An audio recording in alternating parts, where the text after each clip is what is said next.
Welcome back. It's June 2019, it's paper 2, it's the year 12, and I hope to do questions 7 and 8.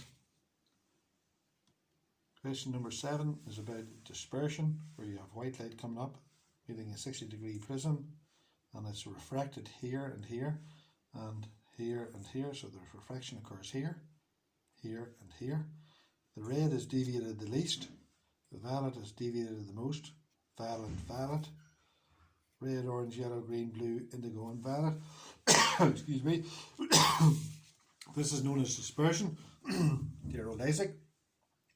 So explain why the colours separate when the light enters the glass prism. Well, different colours travel at different speeds in glass. Red travels the fastest and violet travels the slowest.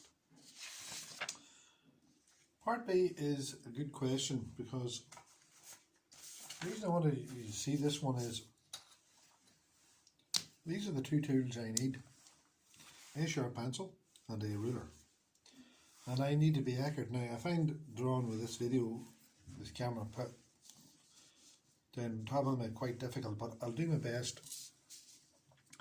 So it's a converging lens and there's only two rays. There's the centre of the lens.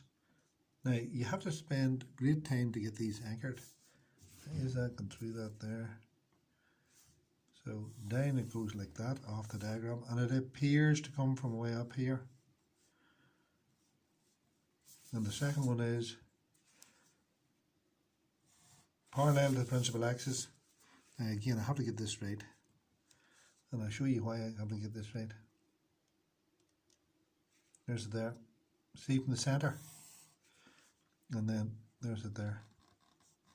Dotted line, and then you have a dotted line here.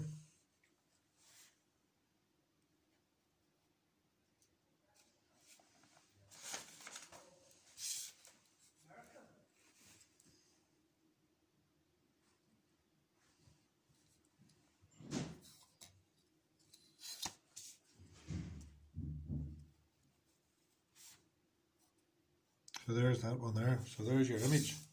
Now, I was out, so that's 4 centimetres tall. You can look at this yourself when you draw it, but I was just out a wee bit with that one. It's all over the place. Right? Now look at the mark scheme. That's what they're looking. You see what I mean? I was only out a tad there because of the camera above me and messed it all up. So you make sure you draw it right. You need a ruler and a sharp pencil, and you take your time. Again, let's focus from the top through the centre. A ray is undeviated. Actually, should have had the arrows on that. Shows you where it's coming from. Parallel to the principal axis. It's down through F. And where these two rays appear to come from is back here. So that's a virtual image up here. This is known as a magnifying glass. So let's see the second half of the question. The image produced can be described as one using the words below. Well, it's a virtual image.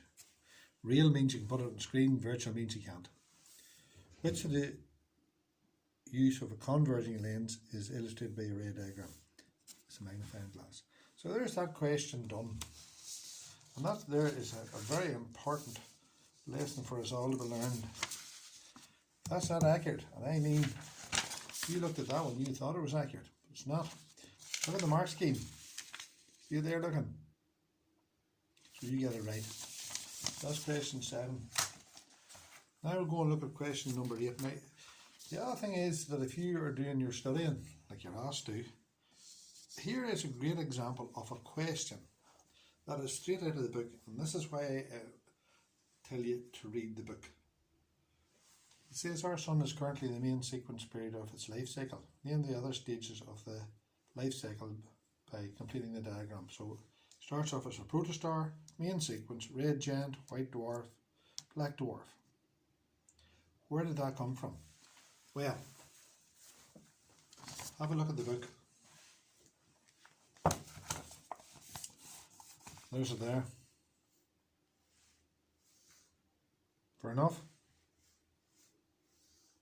That's where we are now at the minute.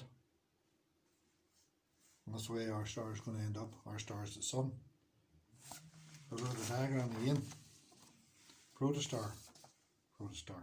There's the word protostar there. See it? Main sequence. Main sequence. Then red giant, white dwarf, black dwarf. Red giant, white dwarf, black dwarf. You need to know that diagram, and there's only one way to do that, and that's learn it. So the sun is our nearest star. Name the two main elements in our sun. Well, it's hydrogen and helium. Let me just check that I got that right. Hydrogen and helium. Yep. Explain why the sun is stable during this main sequence period. And here's why the book is important again. There's the answer. And that's why I keep telling you. The chap that wrote the book,